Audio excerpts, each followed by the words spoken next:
Welcome to another Crop and Create delivered video. I'm designer Jen Gallacher, and this is the last video in this series for the winter kit. Today I'm going to be using the final sketch included in this kit, and it features a large piece of pattern paper, and I'm going to start with this crepe paper tone-on-tone dot. It has a wood grain in the back, and it has this bold snowflake on the other side. If you've already used this paper, go ahead and select something else. Basically, I was looking for something that is somewhat neutral. Then, using the sketch, I wanted to pick kind of a large square that could go in the middle of my layout. Now, I'm going to be using a photo of my son, so I wanted to pick some masculine colors. So, from the Elle Studio paper, I cut out the chalkboard piece that would function for the square. So again, this is going to function for this piece. To the bottom, I wanted to incorporate a little bit of color. At the top of the sketch, you'll notice there is a scallop, and rather than put it at the top, I'm going to place it down here at the bottom. So I have cut from this pattern paper that is green on one side and had the numbers on the other, a green scallop border. And I did this with a scallop scissor set. You could also use a border punch. Now that I have attached that to the bottom of the pattern paper, I'm going to go ahead and add the chalkboard piece to the layout. On the left side of the sketch, you'll notice that they suggest a more vibrant print, and that is going to be cut in a large rectangle. So for that, I'm going to use some traditional colors. I'm going to use a leftover piece from previous videos of the snowflake on one side and text on the other. And this will function as that rectangle piece on the left side of my layout. Again, I'm using dots and pieces and elements on my pattern paper to align the paper. Now this is where I started interpreting the sketch a little bit on my own. Rather than just have the plain red pattern paper, I wanted to bring in some additional strips. And I'm going to do that with a striped piece of pattern paper, green dots on the other side, and some more of that green pattern paper that had the snowflakes on the other side. So again, just using up some scraps. To the bottom of each of these rectangles, I'm going to cut them into a pennant shape, and then I'll adhere them to the layout. When you receive a sketch in one of our kits, I suggest that you try and make it your own by either eliminating or adding an element or moving an element from the sketch to another part of the page, such as I did with the scallop below, and what I'm going to do with these two added strips of pattern paper. When you are starting with sketches, it's great to start with the sketch as it is shown, and then to stretch it a little bit, you can use it again by simply switching it up a little bit. So we'll overlap these two. You'll notice that I am creating some visual interest by not matching the two sections at the top, nor am I trying to match here at the bottom. I'm simply creating some more visual interest there. Now the sketch suggests a 3.5 by 5 inch photo. However, I printed mine at 4 by 6. The numbers on the photos are for suggestion purposes only. So go with what you already have on hand or print your own photos at the size that you like. Then, according to the sketch, we're going to create a little vignette here. And while they suggest the title goes here, I'm going to incorporate something else. But I do like this concept of layering items. So I'm going to first start with this tag from Elle Studio and some of the ribbon provided. And I am going to loop it through the back of the tag, creating a circular opening. Then I'll thread the two pieces of ribbon through the hole and pull it taut.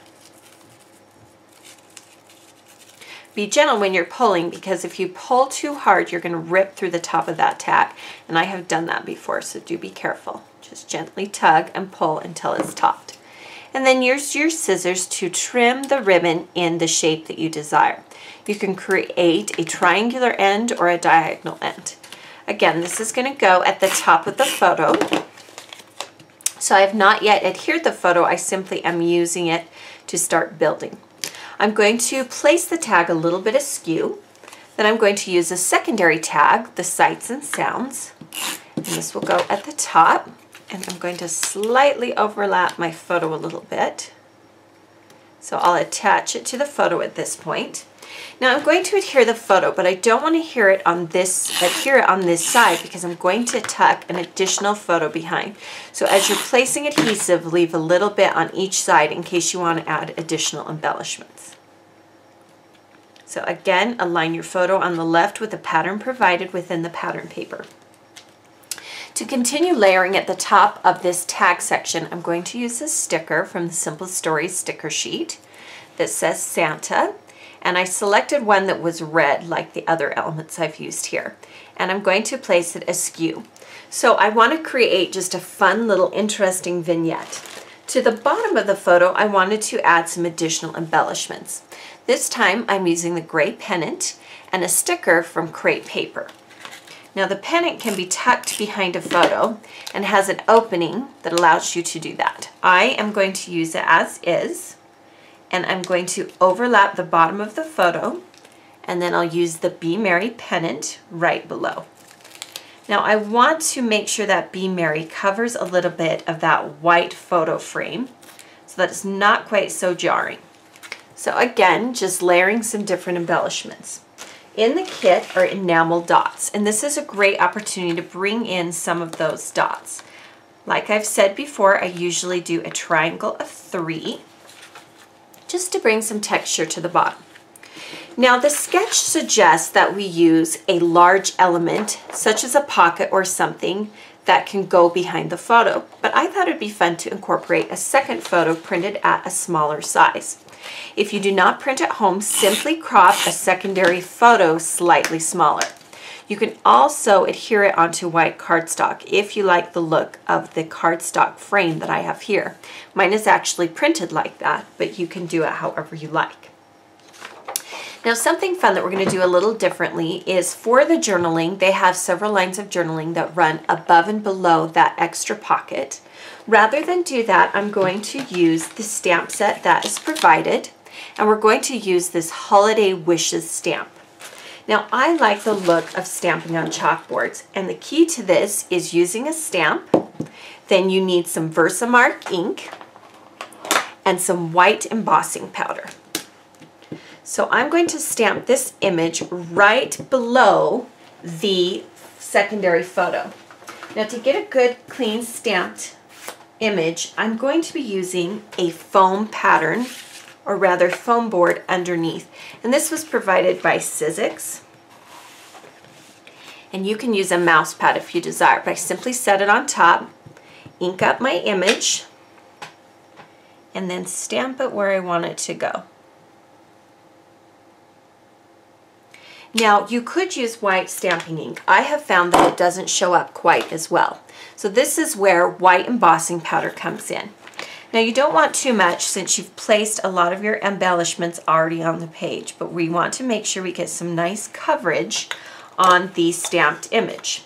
So be generous. Beneath the embossing powder, I'm going to take a sheet of printer paper folded in half, and I'm going to dump all of that excess embossing powder right into that sheet. Then I will open my embossing powder jar again, and using the fold in that printer paper, I'm going to pour the excess powder back in. So that's a great tip for not using too much and saving some of your embossing powder. Now to set the stamped image, you're going to need a heat gun. You can see that it's already appearing. I'm going to go ahead and set it with a heat gun and come back and show you what it looks like. If you are heat embossing near a photo, you will need to hold the embossing gun further back because it will warp the photo. So take your time and use the heat gun a little bit farther than you typically would when you're embossing. So now that I'm finished embossing, you can see that it gives a glossy white finish to the stamped image. That will depend on the embossing powder that you're using. Now from the kit was some gold tape, and I wanted to add a little bit to the project. I'm realizing after I have these pennant shapes down that I want to add a little bit of shimmer and shine. So I'm going to go ahead and do this by cutting the tape in a pennant shape, and then cutting just enough to go right behind that sticker. So peel it back and stick it down. So we'll gently lift the sticker and the photo.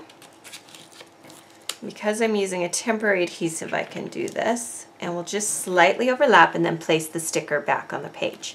Again, if you want to add some to the top, same thing. Cut a big enough piece, peel it back, and stick it down. We can make sure and lift the excess items and add a little bit of shimmer and shine. I love this gold tape. It's nice and thin. You could also probably use a border punch or decorative scissors to cut this because it is thin enough. You might even be able to punch shapes from it. So that's something fun that you can try. So let's refer back to the sketch. I have eliminated the date part at this point, but I do want to add some shapes that continue off the page on the right here. And to do that, I liked the ideas of the circles within the sketch. So I'm going to take some stickers and some die cut pieces to bring those circular elements in. But rather than use them as a row of circles, I'm going to use them as a triangle of circles. Now, one thing you can do to add a little bit of interest to your kit is you can use adhesive foam dots to place anything a little higher than just flat on your page. And I'm using some foam dots on the back of this Merry Christmas die cut from Ella's Studio. And I'll just peel off the extra. You don't have to fill the entire background, just enough, but do make sure that when you overlap your photo, you're not overlapping anything important and that the words run the correct direction. Now, in the kit came a bag of embellishments that included some snowflake sequins. So to add that to your page creates a little bit of shimmer and shine. Again, we're playing with some metallics here.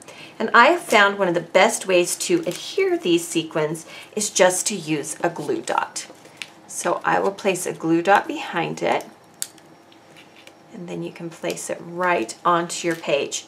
We can add some additional sequins to this page.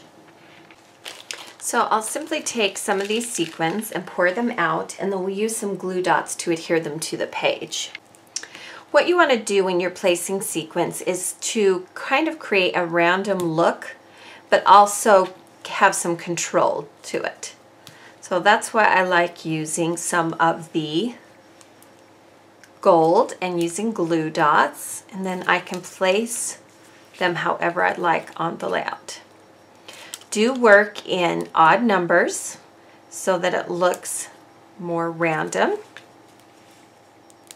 and make sure that you're still working with a visual triangle. Now, to the center of the sequin snowflake, you could add an additional enamel dot to bring in some of that red that is over on this side of the page. For the title, rather than place the title here at the top, we're going to take this Simple Stories red alphabet and we're going to create the title here at the bottom. It's okay to switch things up by doing it this way. So I'm going to place my stickers at the bottom, and then I will show you what it looks like once I get them all placed exactly how I want them. So you can see for the title, rather than putting it up here, I have done the red stickers from Simple Stories as well as the glittered up stickers from American Crafts. And that's a great way to use up your stickers, is to combine a title. Choose a word that stands out a little bit so that it makes sense to maybe highlight it, such as the shelf in this particular title. Now for the journaling, rather than do it above and below the photo as shown in the sketch, I have printed it on craft cardstock from the kit, and I am going to add it to the journaling sticker. You could also journal directly onto the sticker with a slick writer, but you do need a specialized pen when journaling on stickers like this. This is just cut out, and the font is an older font. I don't believe it's available anymore, but you could do any sans serif font that is straight up in all caps if you like the look of this, or use your handwriting. It's up to you. So here we have a layout that strays just a little bit from the official sketch, but it works for the project I'm using. Be sure to use the sketches to inspire you as you create more layouts and cards from this amazing kit. Be sure to subscribe to our YouTube channel as well to see additional videos from the Scrapbook and Cards Today magazine group.